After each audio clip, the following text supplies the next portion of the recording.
하나님의 말씀은 에스겔 37장 1절에서 14절 말씀입니다. 여호와께서 권능으로 내게 임하시고 그 신으로 나를 데리고 가서 골짜기 가운데 두셨는데 거기 뼈가 가득하더라.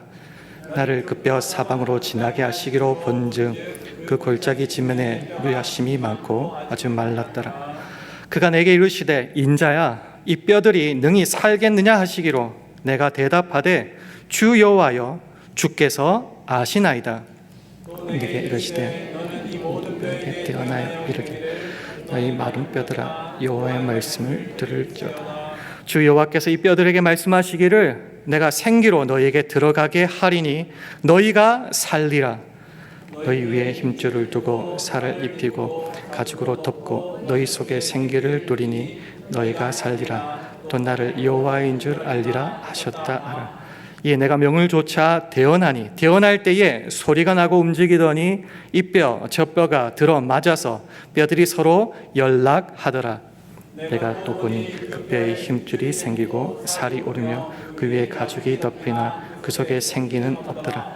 또 내게 이르시되 인자야 너는 생기를 향하여 대언하라.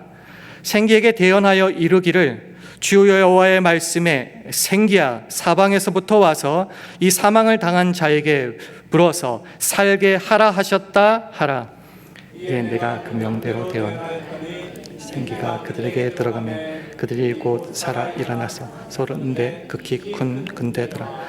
또 내게 이르시되 인자야 이 뼈들은 이스라엘 온 족속이라. 그들이 이르기를 우리의 뼈들이 말랐고 우리의 소망이 없어졌으니 우리는 다 멸절되었다 하느니라. 그러므로 나는 대언하여 그들에게 이르기를 주 여호와의 말씀에 내 백성들아 내가 너희 무덤을 열고 너희로 거기로 나오게 하고 이스라엘 땅으로 들어가게 하리라. 내 백성들아 내가 너희 무덤을 열고 너희로 거기서 나오게 한즉 너희가 나를 여호와인 줄 알리라. 내가 또 내 신을 너희 속에 두어 너희로 살게 하고 내가 또 너희를 너희 고토에 거하게 하리니 나 여호와가 이 일을 말하고 이룬 줄을 너희가 알리라. 나 여호와의 말이니라 하셨다 하라. 아멘. 말씀을 전하면서 이 질문부터 한번 여러분에게 던지고 싶습니다. 여러분의 현재 삶은 안녕하십니까? 우리가 만나면 보통은 안녕하세요라고 묻는데 주님 안에서 살아가는 여러분의 삶은 정말 안녕하십니까? 현재 삶을 말하는 것은 외적으로 보여지는 것들뿐만 아니라 여러분의 신앙생활과 가치관과 생각 같은 그 내면적인 면도 다 포함하는 것입니다.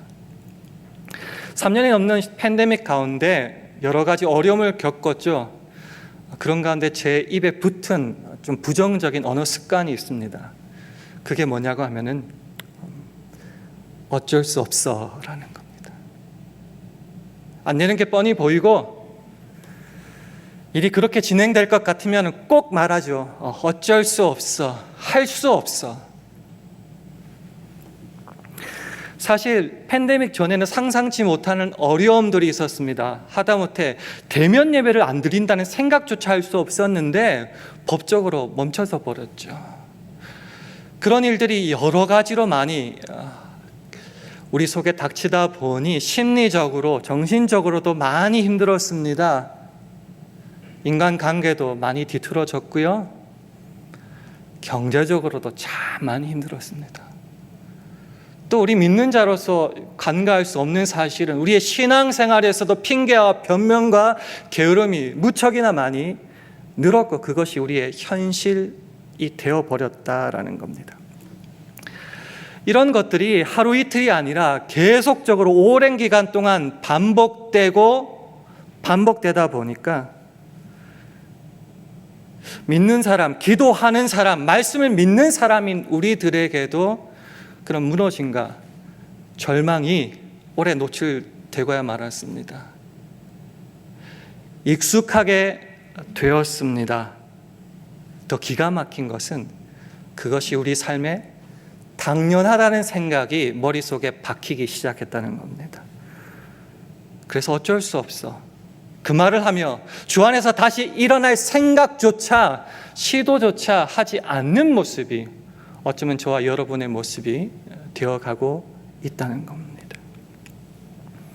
믿는 자에게 이런 모습을 다른 사람들에게 들키기는 좀 부끄러워하는 것 같습니다. 그래서 나는 괜찮다고 이렇게 웃으면서 감추고, 어떤 때는 이것도 들킬까 싶어서 막 오버 액션 하면서 막 괜찮다고 이렇게 하지만은 실제 우리들의 삶을 보면은 슬픔과 탄식으로 하루하루를 보내고 있지는 않습니까? 어쩌면은 내 뼈가 날마다 말라가고 있지는 않습니까? 그래서 시편 기자는 이렇게 말씀하더라고요. 내 생명은 슬픔으로 보내며 나의 해는 탄식으로 보내며 내 기력이 나의 죄악으로 약하며 나의 뼈가 새하도다. 혹시 이것이 여러분의 일상의 생활이 되어버리지는 않았습니까? 그리고 처음에는 인간관계 문제만 그랬는데 그것이 경제적인 면이든 그것이 신앙의 면이든 그 영역들이 자꾸 날로 늘어가고 있지는 않습니까? 만약에 그렇다면 그런 현실을 보여주는 정말 기가 막힌 구절인데 그것이 뭔가? 오늘 본문 말씀에 나오는 1절과 2절 말씀입니다. 에스겔 37장 1절 2절 말씀을 우리 함께 읽겠습니다. 시작. 여호와께서 권능으로 내게 임하시고 그 신으로 나를 데리고 가서 골짜기 가운데 두셨는데 거기 뼈가 가득하더라. 나를 그 뼈 사방으로 지나게 하시기로 본즉 그 골짜기 지면에 뼈가 심이 많고 아주 말랐더라. 혹시 우리들 현실이 심이 많고 아주 바짝 말라버린 그런 뼈 무더기들처럼 그런 모습은 아닙니까? 문제가 있다면 해결을 해야겠죠. 그게 우리들의 일상적인 모습이고 신앙의 모습 아니겠습니까? 그럼 이 모습을, 이 문제를, 이 상황을 헤쳐나가기 위해서 처음으로 시작해야 될 것은 뭘까요? 되게 간단하죠. 문제가 뭔지 확인하고 바라보는 겁니다. 근데 우린 여기서부터 실패할 때가 많습니다. 그 문제를 헤집어 놓기에는 너무나 부끄럽고 아프고 속상하고 그래서 볼 자신도 없고 보고 싶은 마음조차 없을 때 있지 않습니까? 대충 덮어놓고 나는 괜찮다고 찬양 열심히 하고 기도 열심히 하는데 실제 내 삶은 마른 뼈다귀처럼 그렇게 죽은 가운데 절망과 멸망 가운데 있지는 않습니까? 나는 절망이다, 나는 포기다, 나는 안 본다라고 하는데 사랑하는 우리 주님은 주의 권능으로 우리를 이끄셔서 우리들의 삶의 그 현장을, 때로 그 문제와 절망을 바라보게 하십니다. 1절이 이렇게 시작합니다. 여호와께서 권능으로 내게 임하시고. 우리는 주의 권능을 자꾸 요청하고 우리가 붙잡는 거라고 생각하는데요. 이걸 쉽게 설명하면은 여호와께서 권능으로 내게 임하시고. 무슨 말이에요?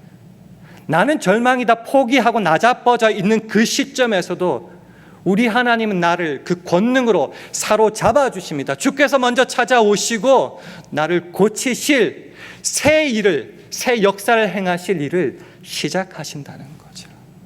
그 시작점이 어디라고요? 우리는 보기 싫어하는 그 절망의 문제점을 바라보고 직시하는 데서부터 시작하는 겁니다. 그렇습니다. 변화를 원하십니까?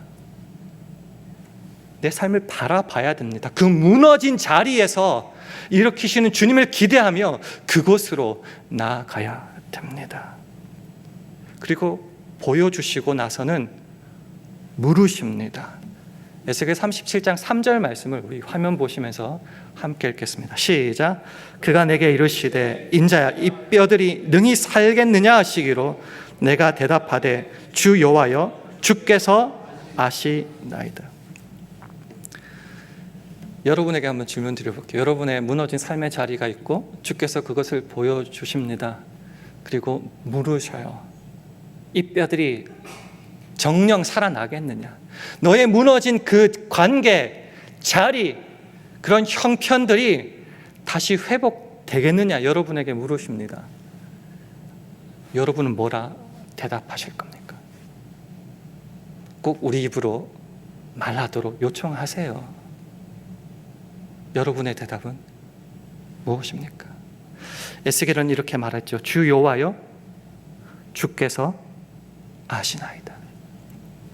저는 말씀을 너무 거룩하게는 안 보는 사람입니다. 어떤 의미일까요? 두 가지 의미가 있을 것 같아요. 첫 번째는 절망 속에서 하는 말이 아닐까 생각해 봅니다. 사실 내 삶이고 내 가족이고 내 경제활동이고 내 자식인데 여러분 노력 안 하셨습니까? 죽을 힘을 다해 노력하지 않았습니까? 좀 농담 삼지만 노력이 안 되면 어떻게 하라고요? 노력을 하면 되죠. 근데 그렇게 해도 안 되지 않았습니까?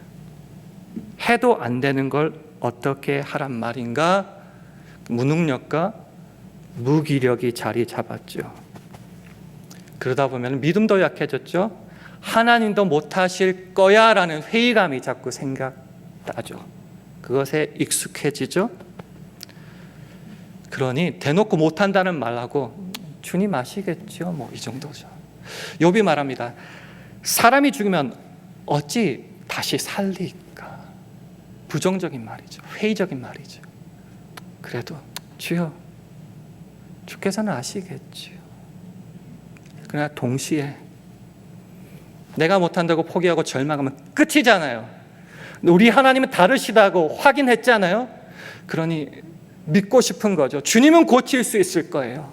이거 없으면 나 소망이 없어요. 그러니 주께서는 아십니다. 문제를 보여주셨고 물으셨고 우리 대답도 확인하셨습니다. 뭔가 분위기가 일어나고 있죠. 그럼 그때부터 어떤 일이 발생하게 될까요? 계속하여 37장 4절과 5절 말씀을 우리 함께 읽도록 하겠습니다. 시작. 또 내게 이르시되 너는 이 모든 뼈에게 대언하여 이르기를 너희 마른 뼈들아 여호와의 말씀을 들을지어다. 주 여호와께서 이 뼈들에게 말씀하시기를 내가 생기로 너희에게 들어가게 하리니 너희가 살리라. 하나님의 역사는 어디서부터 시작할까요? 어떨 것 같아? 살릴 것 같아? 못 살릴 것 같아? 짜잔 하고 나타나셔서 무조건 일을 먼저 행하시는 게 아니더라고요. 오늘 말씀을 잘 보세요. 먼저 일어나는 일은 뭔가 하나님의 그 살아계신 말씀을 에스겔 보러 대언하라고 하시는 데부터 시작합니다. 이게 무슨 말이냐? 주의 역사가 일어나는 그 출발점은 바라보는 거라고 했죠. 그 다음에 어디서 일어나야 된다고요? 내 입술의 변화부터 시작된다는 거죠. 어쩔 수 없어요. 할 수 없어요. 주님 과연 하실 수 있을까요? 나는 절망했어. 이제 포기야. 라고 했던 그 말. 주님께서 될 것 같니? 안 될 것 같니? 주께서 아시겠지요. 할 수 있거든. 뭐 좀 해주세요. 그런 우리의 입술로 하여금 하나님의 생명의 말씀을, 능력의 말씀을 대언하게 하십니다. 내가 생기로 너에게 들어가게 하리니 너희가 살리라. 그 하나님의 말씀을 내 입술로 고백하게 하시고 선포하게 하십니다. 간절히 바라기는 여러분의 입술의 변화가 있기를 원합니다. 나는 못해, 어쩔 수 없어라고 포기하고 살아가는 여러분의 입술이 주의 능력의 말씀을, 여호와의 입에서 나오는 말씀을 대언하여서 할 수 있다, 주께서 회복시켜 주신다, 살려주신다, 믿음으로 선포할 수 있기를 주님의 이름으로 축원합니다. 여러분의 평소의 언어 습관이 어떻습니까? 저처럼 어쩔 수 없어, 할 수 없어, 절망이다, 포기다, 그런 겁니까? 여러분의 입술이 이제 변화되어야 됩니다. 살리라. 주께서 회복시켜 주실 것이다.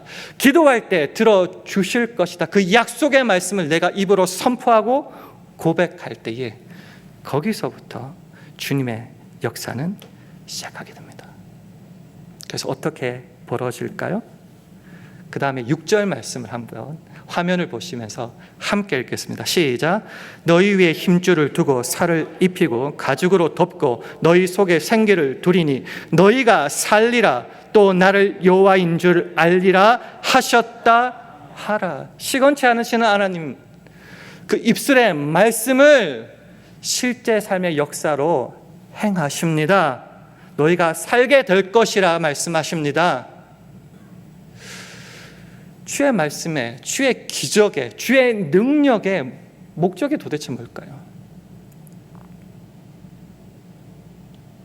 위경에서 건져주신다, 살아난다, 병이 낫는다, 회복된다.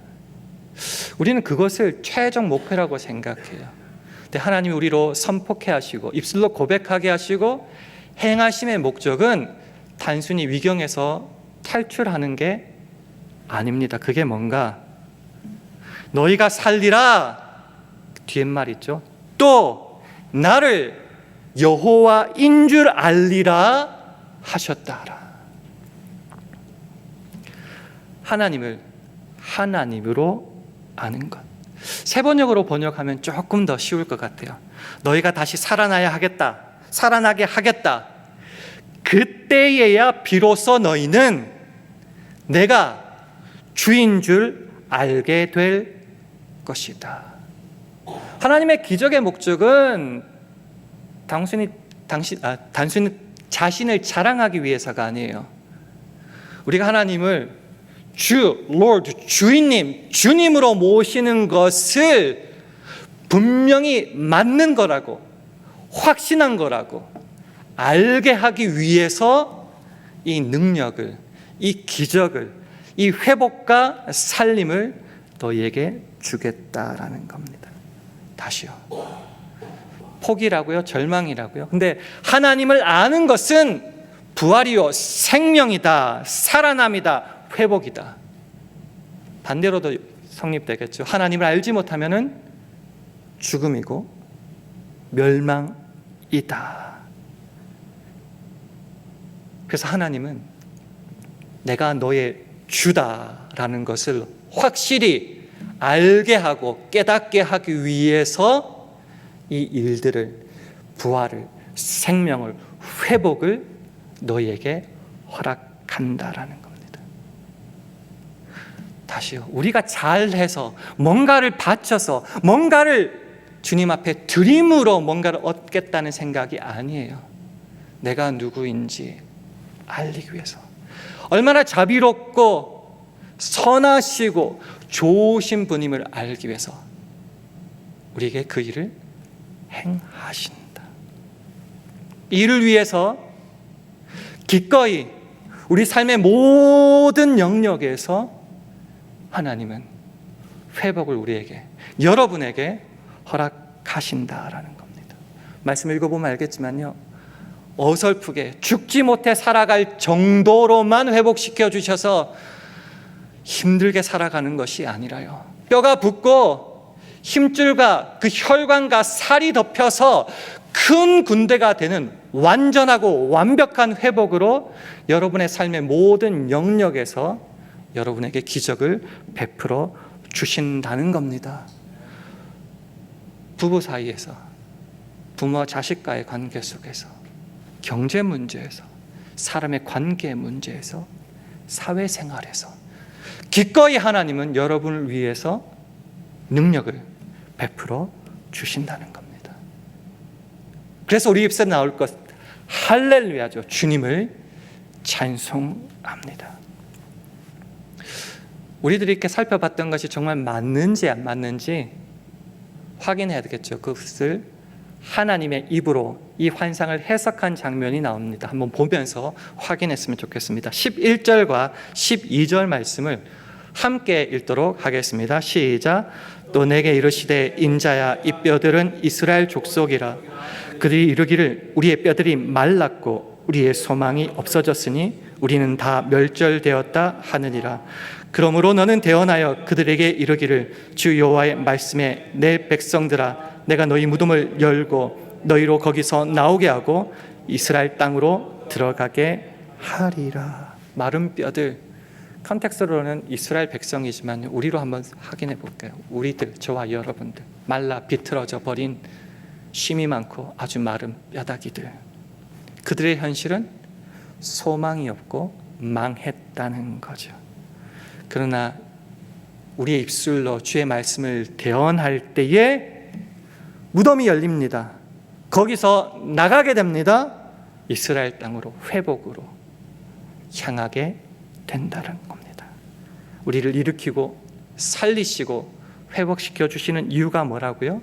그 다음 13절에 이렇게 말씀합니다. 13절 말씀 함께 읽겠습니다. 시작. 내 백성들아, 내가 너희 무덤을 열고 너희로 거기서 나오게 한즉 너희가 나를 여호와인 줄 알리라. 너희가 나를 여호와인 줄, 너희가 나를 주인 줄 알리라. 그 능력을 바라보고 내가 의지할 뿐 나의 주님은 주님밖에 없습니다. 확실하게 확인시켜 주신다는 거죠.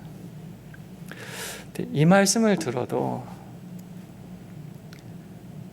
겁이 날 때가 많습니다. 왜냐고 하면요, 어려움이 한 번만 지나가는 게 아니잖아요.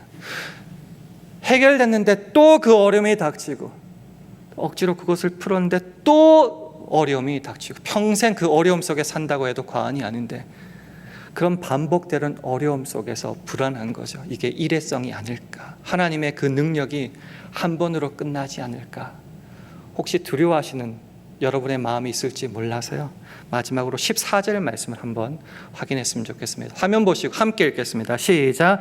내가 또 너희 진을 너희 속에 두어 너희로 살게 하고 내가 또 너희를 너희 고토에 거하게 하리니 나 여호와 이를 말하고 이룬 줄을 너희가 알리라. 나 여호와의 말이나 하셨다 하라. 우리가 근본적으로 이 문제가 해결되는 이유가 뭡니까? 때로는 무능력하고 반복적으로 죄를 저지르고 그래서 무너지는데, 거기서부터 일어나고 회복되고 살아나는 그 근본적인 이유가 뭡니까? 내가 또 내 신을 너희 속에 두어 너희로 살게 하고, 주의 성령이, 주의 영이 우리 안에 거하시고 떠나지 않기 때문에 이 살아남과 회복은 한 번으로 끝날 일이 아니라 주의 영이 머무는 그 내내 우리에게 계속적으로 반복적으로 일어날 일이다. 그러니 하나님의 치유와 회복과 능력은 우리들에게 일상이 된다. 주의 영이 거하고 그 영을 따라 살아갈 때, 우리가 육에 가면 육의 일을 생각하죠. 그러면 생각하면 생각한 대로 행하게 됩니다. 우리가 영에 속해 있다면 영의 일을 생각하고 그 성령의 인도함을 따라 행하게 됩니다. 영을 따라 살 때 우리는 문제가 변화되고 회복되고 살아나게 됩니다. 로마서 8장이 말하죠. 만일 너희 속에 하나님의 영이 거하시면 너희가 육신에 있지 아니하고 영에 있나니 누구든지 그리스도의 영이 없으면 그리스도의 사람이 아니라. 그 밑에는 무릇 하나님의 영으로 인도함을 받는 그들은 곧 하나님의 아들이라. 예수 그리스도를 믿어서 그 영이 우리 속에 영원토록 거할 때, 사나 죽으나 주를 위하여 살아갈 때, 오늘 본문에 나타난 그 모든 역사는 저와 여러분의 것이 됩니다. 이것이 오늘 말씀이 우리에게 도전하는 메시지입니다. 말씀을 맺겠습니다. 아직도 어쩔 수 없습니다. 방법이 없습니다. 죽고 싶습니다. 고백하는 여러분 있습니까? 현재 절망과 이 모습이 영원토록 계속될 거라 울고 계신 분이 계십니까? 하나님의 뜻은 죽음이 아닙니다. 멸망이 아닙니다. 절망이 아닙니다. 살아남입니다. 회복됨입니다. 우리 속에 영원히 거하셔서 하나님이 누구신지 깨닫게 하시는 것이 주님의 뜻입니다. 예레미야 29장 11절 말씀을 우리 화면을 통해서 함께 읽어보도록 하겠습니다. 시작. 나 여호와가 말하노라. 너희를 향한 나의 생각은 내가 아나니 재앙이 아니라 곧 평안이요 너희 장래에 소망을 주려 하는 생각이라. 세 번역으로 제가 한번 읽어보겠습니다. 화면을 다시 한번 보여주시면 감사하겠습니다. 너희를 두고 계획하고 있는 일들은 오직 나만이 알고 있다. 내가 너희를 두고 계획하고 있는 일들은 제약이 아니라 번영이다. 너에게 미래에 대한 희망을 주려는 것이다. 나 주의 말이다. 말하죠. 내 인생 내가 제일 잘 알아요. 당신 모르잖아. 내가 제일 잘 아는데, 내가 안 된다는데. 아니요, 여러분의 인생을 가장 잘 아시는 분은 오직 하나님이십니다. 하나님의 생각은, 하나님의 여러분을 향한 플랜은, 계획은 절망이 아닙니다. 재앙이 아닙니다. 샬롬입니다. 평안입니다. 이 평안은 마음속의 평안이 아니에요. 영어로 보면은 번영, prosper입니다. 모든 삶의 전 영역에서의 번영, 회복, 평강, 그것이 주님의 뜻입니다. 미래를 향하여 소망과 희망을 주는 것이 주님의 생각입니다. 그러니 우리가 입술로 고백할 것 안 됩니다. 감히 어떻게 주 안에서 그런 말을 합니까? 그러므로 우리가 여호와를 알자. 힘써 여호와를 알자. 그때 주님의 영광은 이미 저와 여러분의 것입니다. 마지막으로 저를 따라 이렇게 한번 선포해 주시면 감사하겠습니다. 너희 속에 생기를 두리니 너희가 살리라. 너희 속에 생기를 두리니 너희가 살리라. 이 믿음을 가지고 선포하며 나아갈 때 오늘 본문 말씀의 능력이 저와 여러분의 것이 되어서 하나님을 찬송하고 기쁨 중 살아가시는 저와 여러분 되기를 주님의 이름으로 축원합니다. 이 시간 합심하여 기도하기를 원합니다. 주여, 더 이상 절망과 무너지게 익숙하지 않게 하옵소서. 주님의 영이 우리 안에 거할 때 우리 삶의 모든 영역에서 회복이 일어날 줄 믿습니다. 그 일을 행하시는 주님이 내 주님이며 내 하나님을 믿고 선포하고 찬양하게 하옵소서. 이 시간 합심하여 함께 기도하시겠습니다. 하나님 아버지, 은혜를 감사합니다. 우리의 주가 되셔서 죽을 인생을 살려주시고 우리에게 삶과 기쁨과 만족과 은혜를 허락하여 주시니 감사를 드립니다. 이곳에 혹시 절망 가운데 살아가는 사람이 있습니까? 무너짐에 익숙하여서 더 이상 일어날 힘조차 없는 분들이 있습니까? 주여, 찾아가 주셔서 당신이 누구인지 우리에게 알려주시옵소서. 그 입술이 변화되어 주의 삶과 회복과 능력과 부활이 선포되게 도와주시옵시고, 그럴 때 모든 그들의 삶 가운데서 하나님의 기적과 역사와 능력이 일어나게 하여 주시기를 간절히 바라옵고 원합니다. 그 주님이 나의 주님이심을 삶을 통하여 선포하게 도와주시고 그 삶을 통하여 누리게 하여 주시고, 그래서 더 이상 절망과 포기가 아닌 기쁨과 만족으로 살아가게 하여 주옵소서. 하나님 아버지, 오늘 말씀이 나의 고백과 찬양이 되길 원합니다. 너희 속에 생기를 두리니 너희가 살리라. 천지를 창조하신 하나님의 치유와 회복이 이번 주간 내내 내 삶 전 영역에서 강하게 나타날 줄 믿습니다. 그래서 부정할 수 없는 확신을 가지고 하나님이 나의 주 되심을 알고 선포하고 찬양하고 누리기를 간절히 바랄 때에 예수님 이름으로 기도합니다. 아멘.